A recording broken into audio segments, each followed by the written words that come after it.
Hello, welcome to this video series that I'm calling The Onion Theory. Basically, it's relating objective personality to the broader field of psychology and seeing how much farther things can go and seeing where objective personality fits within the grander contexts of psychology, human psychology, as well as consciousness and things like this. And just really to also have a bit of a practical view on things too.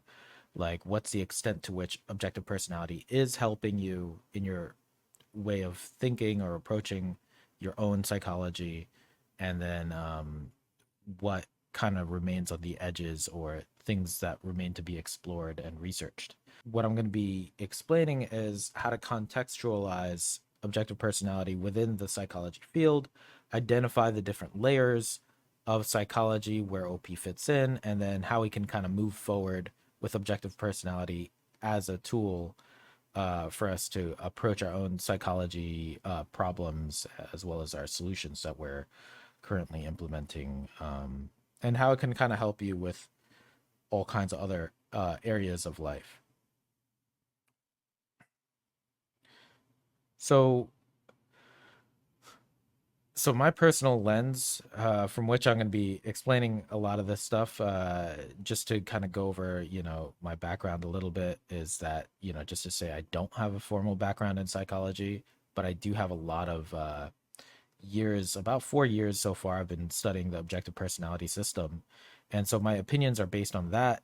But not only have I been studying it, I've basically also been having a good typing record for at least the last 2 to 3 years. I've had about an 80% record on typing the celebrities. Um, but I've also kind of stopped focusing on trying to improve my accuracy there, trying to now kind of see a more practical emphasis on applying psychology principles to my life, other people's lives. I've done some coaching sessions with people. And so, really, it's like if people are going to invest their time in learning the system, how are they really moving the ball forward in their actual life? Or are they just kind of, are many of us, myself included, are we all just like learning this stuff and not getting like a tangible value out of it? um Even if it's like, let's say, not a monetary value, like, are we not getting a spiritual value from this? So basically that's what this video is going to be going over is, hey, what are those, what can we expect from objective personality and what can we not? But we have to kind of look at a broader context before we kind of even look at that. um so the data I'm using, if you already know me, then this is just boring. You already know. Yeah, I have several hundreds of typings that I've done on celebrities as well as real people, who are also in the class, the objective personality class. I have my own experience, and I've also interacted with people who are learning objective personality as well as other typology systems and psychology in general. I recently went to the OP meetup in Netherlands, so that was yeah, it was really fun. It was really good to meet with people and see how it is helping people in their lives, and kind of see how we can all be buddies and friends and stuff, and look at what everyone is going through in their life, and we shared a lot, and it was very nice. It was yeah, it was like a weekend, and then I spent a couple of days. I went to the museum with Siwan, who is an ENTJ, and yeah, no, we had a good time, and I saw Uzair too, so shout out to Uzair. Um, but yeah, it was really good to get to know some real people who are in this, typology space, or at least using it for their lives. But yeah, so this kind of gets me to talk about my why. Why am I actually trying to create this video? And then also kind of like the broader context of like, why am I studying this stuff? Why am I making videos about this objective personality and all that stuff? So I want to apply psychology to help others, including myself, consistently get unstuck. What ends up happening is if you run away from psychology, you'll end up just randomly getting chained by it. There are certain things within your own consciousness or unconscious processes that are operating so that you'll run into the same problems over and over again. So you can try to run from it if you want, but it's gonna find you. Like Final Destination, you know? Specifically, I am trying to help people find their true path in life so that you can, or whoever's watching this, right? So you can do what matters. So there's a lot of things you could do if the market wants you to do this or that, or your family, parents, whatever, or, or your kids, they need you to do this or that. Like that's not really what you're here on this planet to do. Um, what are you here on this planet to do? And kind of like the more you understand your own psychology, the more you can kind of step outside of it and see objectively what are you really here for. And you can at least take one small step towards that, even if you have all these other obligations. Yeah. So that's my personal lens. I mean, you're already getting a bit of a sneak peek as to what I'm going to be talking about, but um yeah, like this is an image I thought would be funny to put up. You're trying to get unstuck out of life, and then you're like, okay, I don't need OP anymore. I don't need psychology anymore. I don't need to go to therapy, and then you just end up in a hole again, right? Someone helps you out, and then you just end up again. Okay. So anyway, moving on. So the first part of my presentation, other than all that background stuff, is to talk about the layers of psychology. So I'm gonna start. I have four layers. This is hopefully gonna be like a three-part video, or we'll see how I split out the parts. But the layer one is about the self. So just kind of focusing on you and how an individual and their psychology, how that relates. So again, I don't really have a formal background in psychology, so this is just gonna be my, some things I picked up from the internet, what I'm experiencing, all this stuff. But everything kind of put together, and I'm going to be speaking in NI, so it may not be SI correct. There may be more layers, right? Like there almost certainly are. You can divide them further. You can zoom in on one. You can come up with different labels for things. But I'm just speaking in a broader categorical sense of the NI, of what the self psychology consists of. So the first one I'm putting as instinct, and there's a hell of a lot more that goes in here. But I'll just leave that as like all the, stuff you need to survive, uh, a lot of things would go in here. And, but yeah, just to the psychology of survival and just getting your bottom layers of your Maslow's hierarchy of needs met.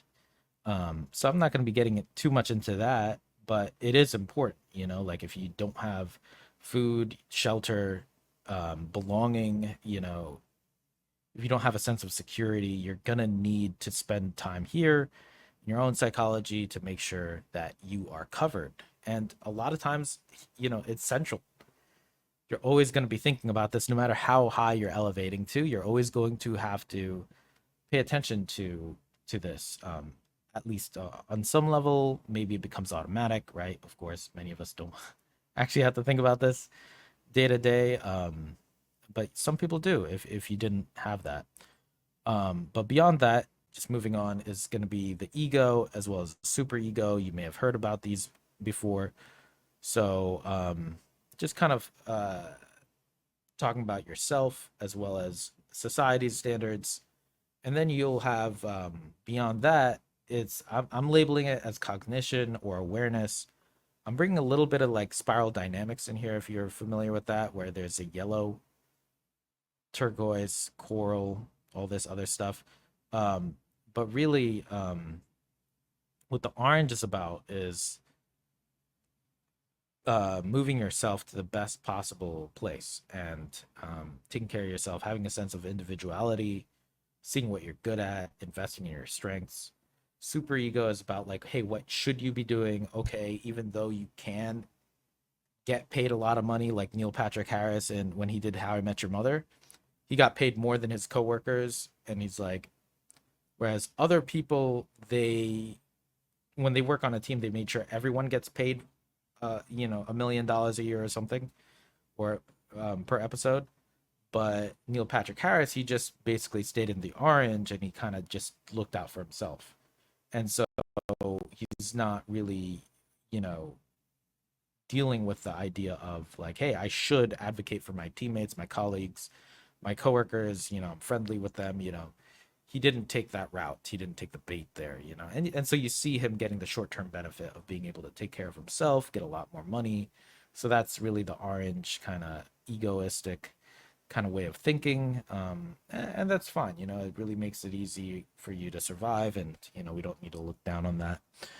Um, but yeah, super ego, as people who are, able to tap into what is the right thing to do, even though it's short term, like uncomfortable for yourself, like giving to others, things like this. But you can also kind of, if you focus too much on this and you don't cover yourself, you got to put your own oxygen mask on first. Some people are susceptible to this, people pleasing, but it is the right thing to do. If you can manage that and take care of yourself, that is definitely a better way to live. Like if you can help yourself and others, that's awesome. Um, but yeah, moving on to the yellow area, you have the cognition and awareness. Basically, in this level, you're becoming more aware of not only what your strengths are, but like what you're meant here to do and your purpose, as well as like kind of what is the archetype that you are in society? What is the type of person? What are people relying on you for? Are people always going to you for advice, protection?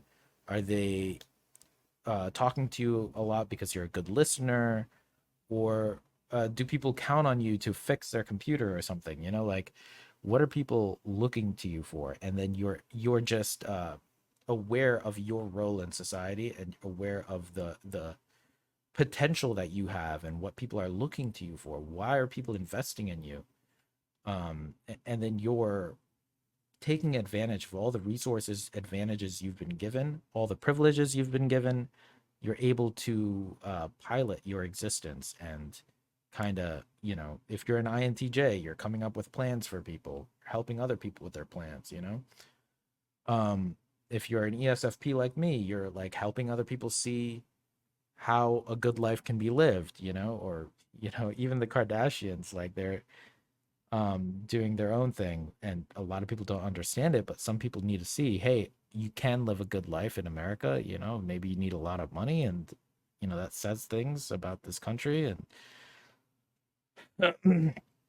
okay, that was a weird example, but the point is, okay, how about Kobe Bryant? Like you could um work really hard and watch tapes of your basketball performance and improve as a basketball player, right? So that's what he taught people as an ESFP. And yeah, um so he was maximally achieving his potential, his individual potential, and that's what you can do at this level. And then you got turquoise, which is more your Sadhguru level of spiritually connecting, helping other people realize, no matter what their faith background, no matter what their belief background is, like how can we all work together? How can we all connect with each other? Um, and that would even go on to this other level, which I'm probably going to talk about in a future video in this series.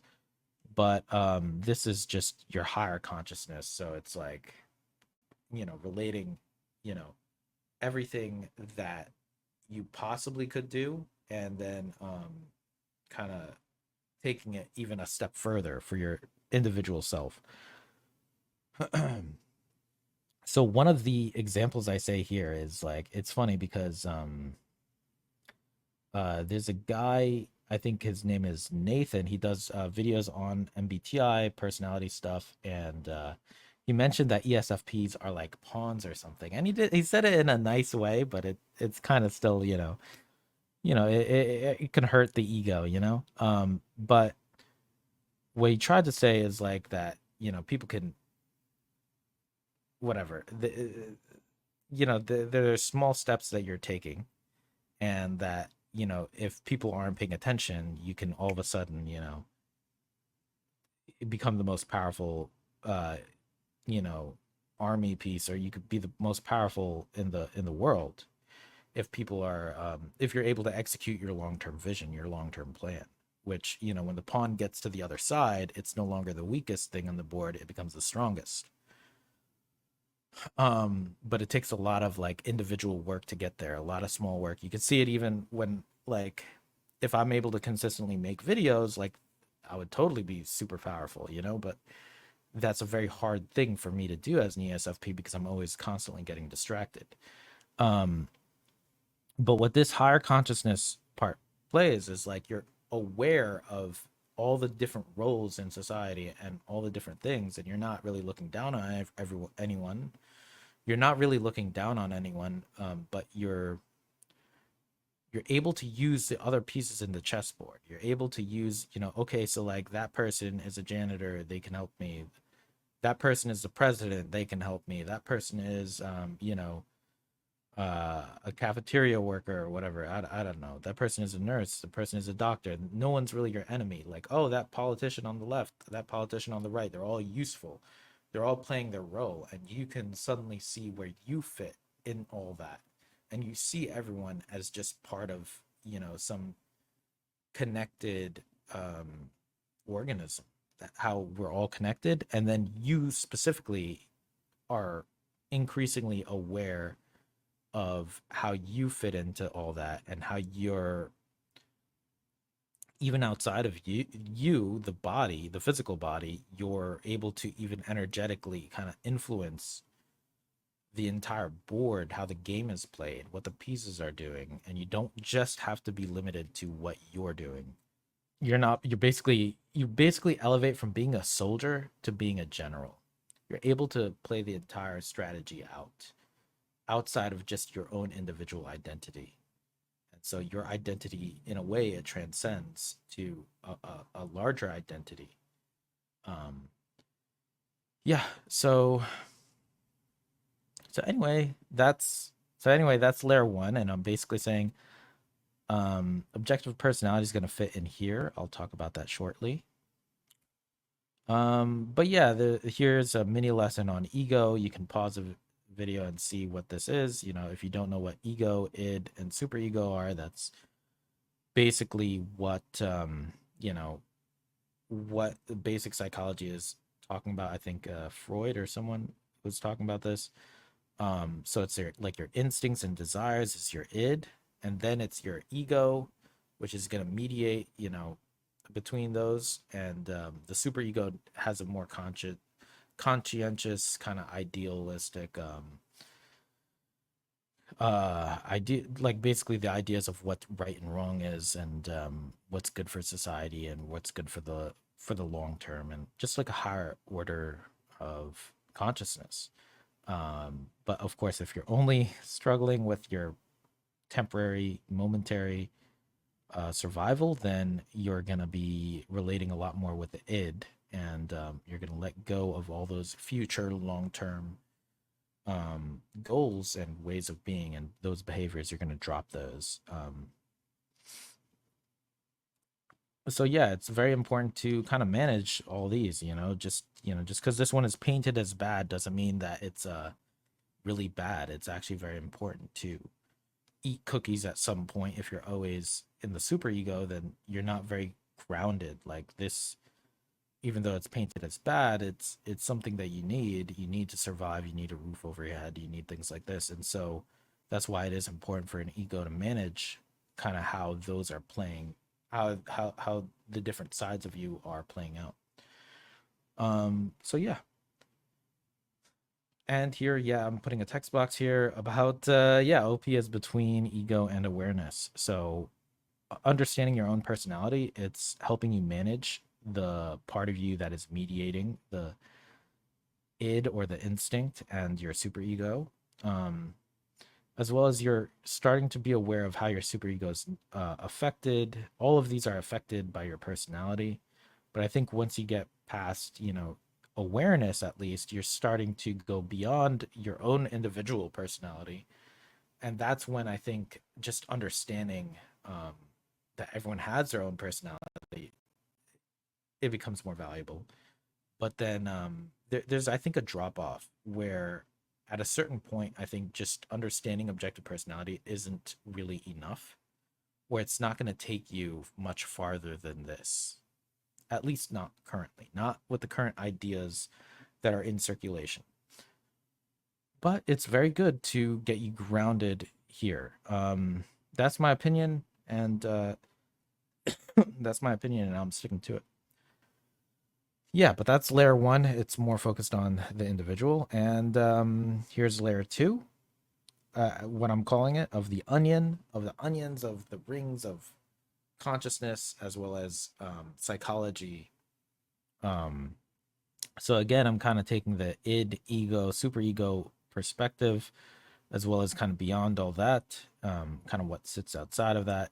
This is, I'm talking about consciousness as well as kind of the different levels of your own human psyche, but more expanded out now in terms of like, what is that really? What is kind of the sensor behind it? Um, what are those different levels? And so I'm just taking a little bit of a different view on it right now, where I'm seeing a little bit more of the specificity of what is the id, what are those instincts, what are those means of survival, and then what are kind of the means of the ego, right? So whether it's Jungian functions, MBTI, whatever other layers you want to put at the next level past that, and then a level up above from that. And by up, I don't mean like more enlightened or better. I just mean like from a topography perspective, or from a hierarchical perspective, or just one of these is not better than the other, but it's just a matter of like, how would you organize the different layers of who you are, what those psychological steps on the ladder are. The seventh step on a ladder is not inherently better than the first step. You need all the steps on the ladder to get to the top, right? And so this is basically just kind of, I'm filling out what those layers might include. So in this case, I'm using objective personality in here, but you could put any other psychological system in here, any other typology system in here, because the step after that is basically integrating all of those, or just seeing someone more kind of beyond any one system and integrating all of them. For example, like with Enneagram or other things like that. Finally, yeah, the next layer is consciousness, which is more like your OE, responsibility, which is kind of the end goal of the DE, as being responsible. Um, Love, which is, I'll argue, DI, just really seeing the depths of a person, um, as well as worldview here, which is more the OI. So it's basically, these are just words. I'm gonna be pretty sloppy with it. This is NI, not SI. You could, I'm just kind of identifying the generalities, the abstract pattern that I'm seeing here, in terms of what are the different rings of how a person is organized, how a person's psychology is organized. Um, yeah, and then you have spirituality, religion, the bigger questions. So that's more fundamentally like, what is the big, what is death, what is after death, how are we created, and then just like, all the religions would go here. But of course, many religions, they don't have the lower levels solved, or people who follow religion may not have lower levels solved, so they may have a lot more survival needs that are driving them, or needs of belonging, needs, other kind of lower ended needs, especially when people are committing crimes in the name of religion, or they're conducting wars in the name of religion. They're not necessarily thinking up here. They've kind of got some messed up things deeper in their psychology. It's like, like I mentioned with the ladder analogy, it's like trying to get to the seventh rung of the ladder without actually having these more foundational aspects of your mind, of your heart, of your soul resolved. um yeah, it can be quite dangerous. Yeah. And then beyond that is, aliens. They're all just waiting for us to figure this shit out. AI, post-human, all this. Yeah, so that's like the expanded self.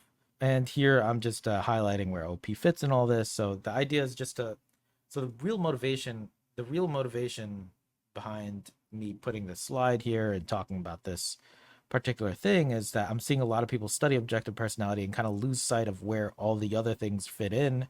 Where does therapy fit into all this? That would be like another psychology system, or maybe something that's looking at your history, your past, doing an error log kind of thing, seeing where you're tripping up, in life. And yeah, so just having a more full or complete understanding of the different levels of psychology and what people are talking about at what level. So it depends, if you're having a conversation with someone, are you having a conversation at this level, at these levels? If you are hungry, you can't really have an enlightening conversation because you're hungry, right?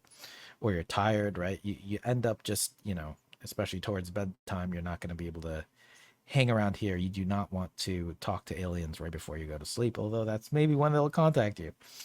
So it's about really being awake and understanding what being awake is, what level of awake you're at right now. Like for me right now, I'm probably just chilling around here. I don't know where.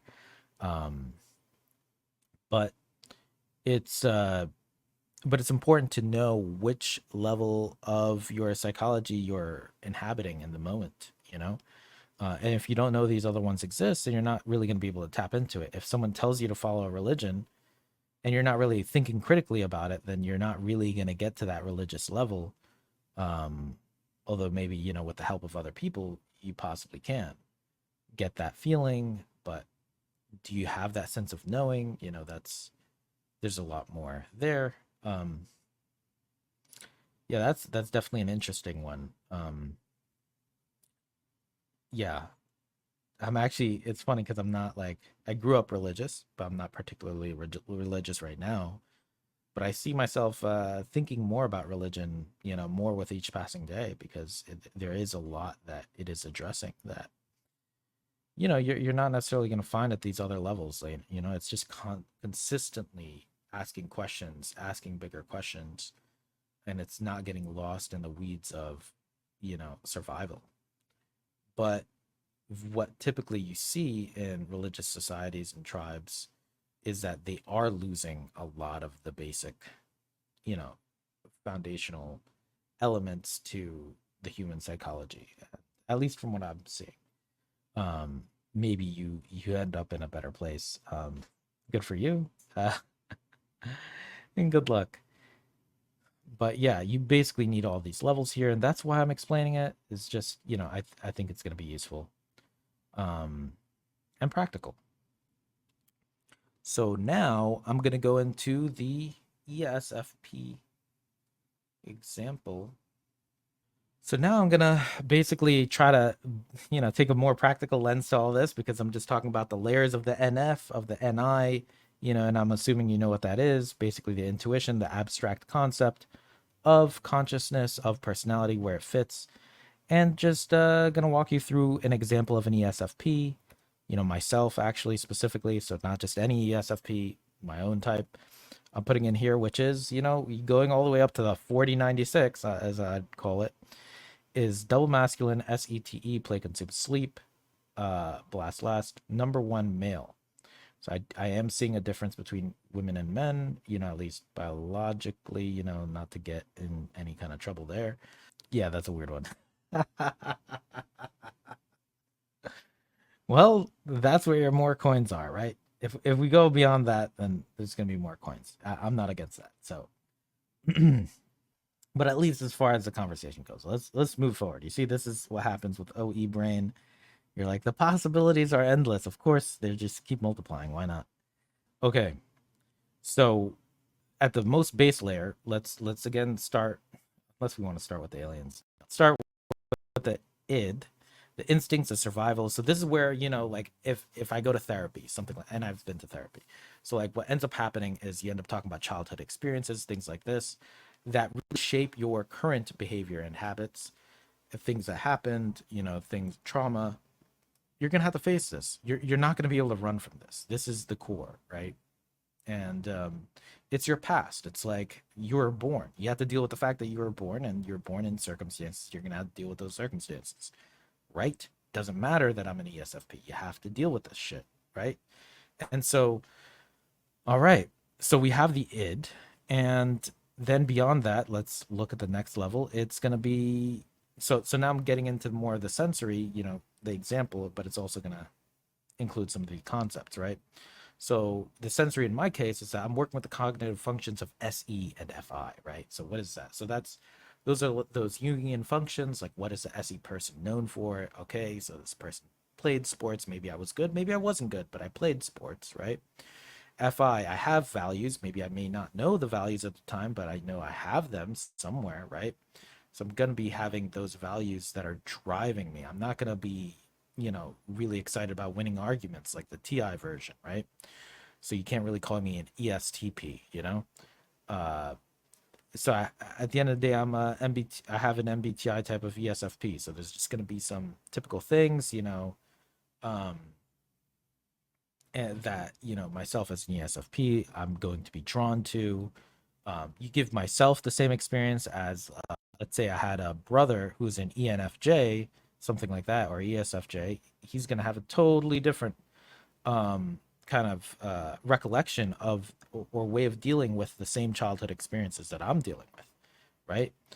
Um, like someone who's always viewing the lens in a tribe way is gonna view more of a commitment to that tribe.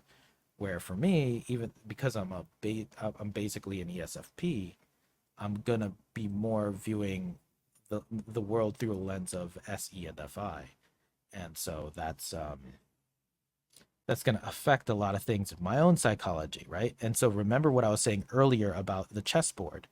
If you only think like a pawn, you're going to only get to play the position of a pawn. But if you understand the different realms and the different levels of psychology, as well as other people's roles, I can start to see like, oh, that's what the blasters are doing. Oh, that's what the crackheads are doing. Like you want to know what your neighborhood crackhead is up to and why they're driven to do what they do, right? At least, you could play a more interesting game in that sense, right? Um, if you understand what these gambling addicts are doing, maybe you can open a casino. I'm joking, but you can really understand, even though you're not that kind of person, you can play a bigger game and understand how other people are driven as well as where you're fitting in to all that. And so, anyway, not getting stuck here, but it's also going to include how you respond to the trauma, basically. Which genes are getting activated now? So, you know, maybe a person like me has ADHD, right? And I didn't need to get real ADHD, but if I'm not being encouraged in a environment that's suited to my type, I'm prone to getting ADHD. I'm prone to having certain addictions, right? Like my parents never drank, so I'm prone to alcoholism, but I didn't get it because those genes didn't activate for alcoholism. So I'm not actually drinking a lot, and I very well could have if my parents did drink a lot, Um, anyway, so the next level beyond that, so just to kind of resolve this is, that's going to be the level of like how you're responding to this, your type or the myth of your type, your archetype, you know, that's going to influence how you're adapting, right?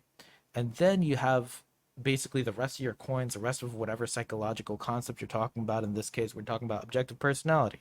And that's going to talk about all the different ways, the 11 coins, 12 coins in this case, where, you know, there are 12 different ways that I'm responding, right? So just because I'm double masculine doesn't mean I have to act a certain way. So what am I choosing to do with this? And so that's where there's some agency, right? There's some ego here, where not just because I'm a number one, but whatever type you are, you're going to be choosing what kind of an ESFP are you? What kind of INFJ are you? Right? And then you include all the other uh, types of, understandings, right? And obviously, who you are and your psychology is outside of these systems. These systems are just a bunch of labels generally, or a bunch of descriptions to describe what's really going on.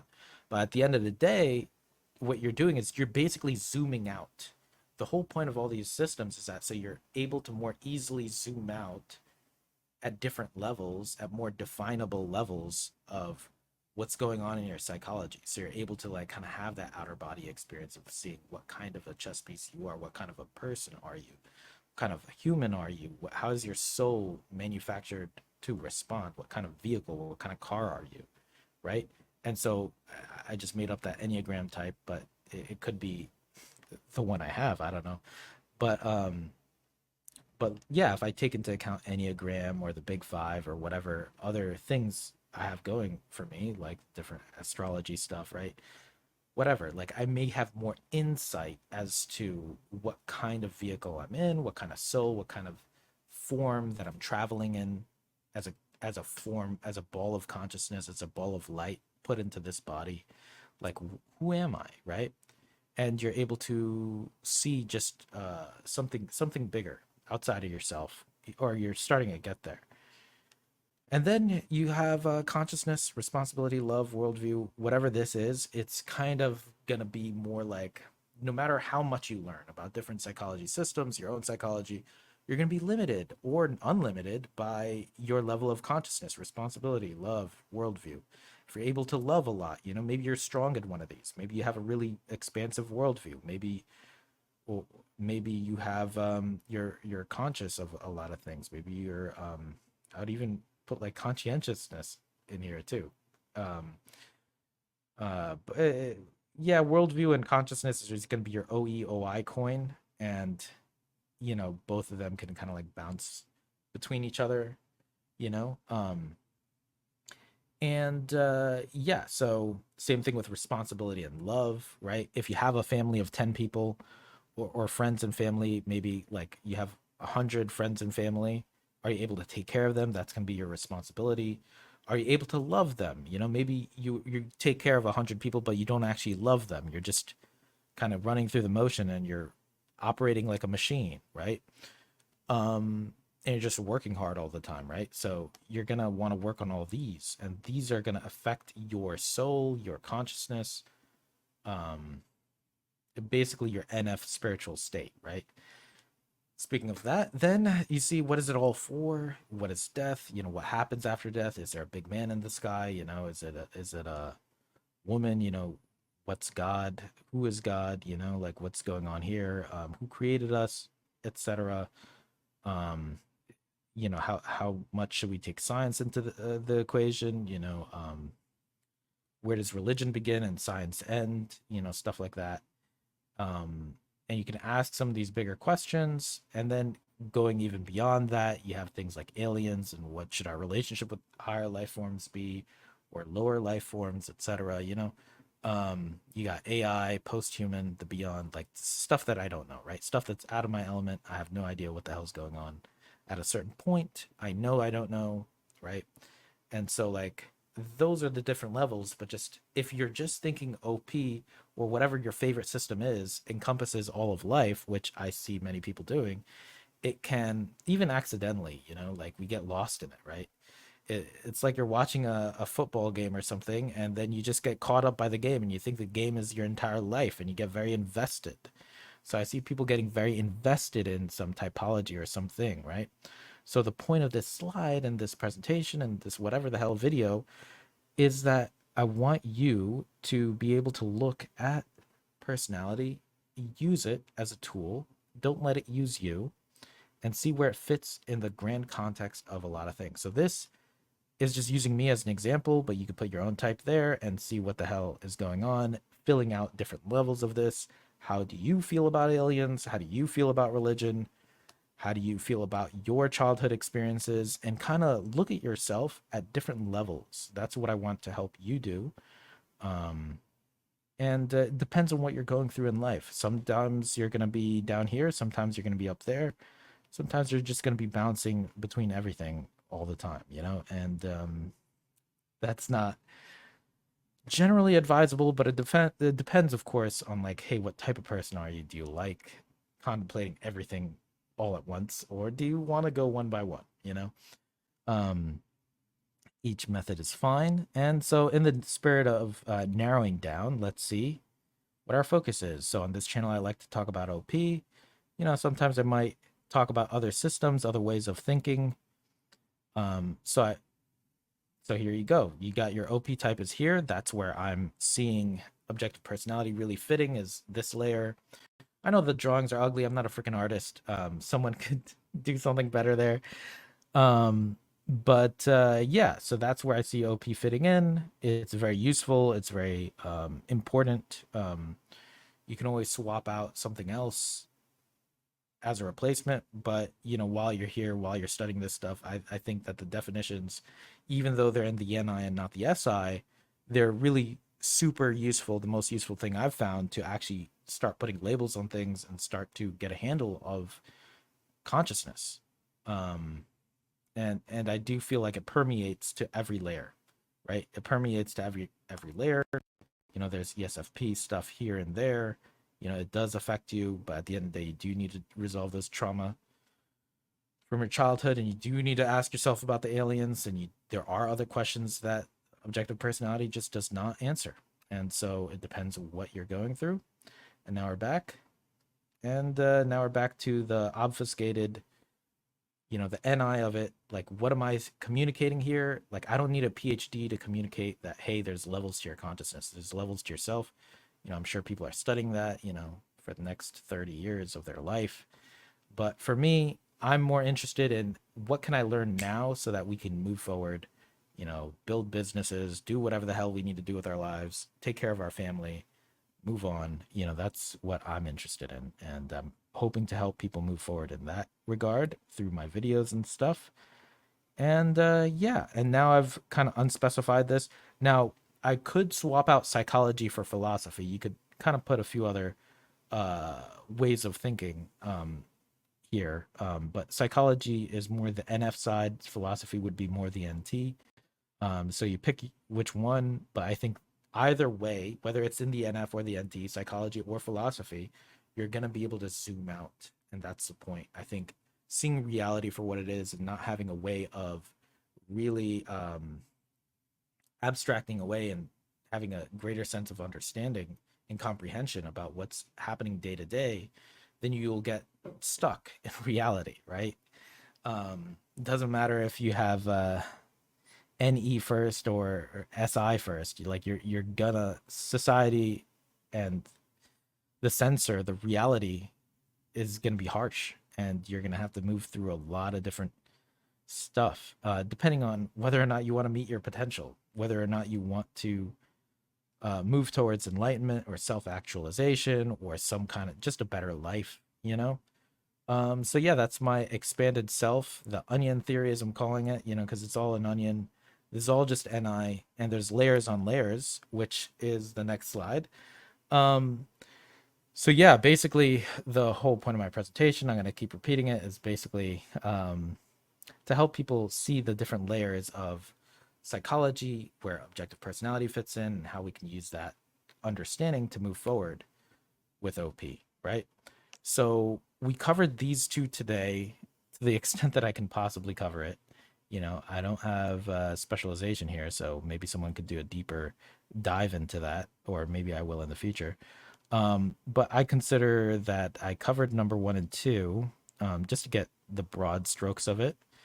And the next step would be me kind of explaining a little bit more about spiral dynamics or societal psychology. I might look into some other systems and ways of thinking and how that relates to objective personality. And then, or where objective personality fits in with greater societies, more group based psychology, and why that's useful even for the individual. Probably, that's what I'm personally interested in. And that brings me to number four, which is the fourth layer. So these are layers of layers because they're all layers of psychology. They're all different lenses from which to look at psychology and how that's affecting us. So number four is basically seeing the long-term pathways, like seeing the entire line connect from birth to death of ordinary people, whether it's community members, clients that I've had, or celebrities, um, or whatever. Basically, I'm just going to be extracting the NI, or the concept of what people are generally doing. What are people generally doing in society to kind of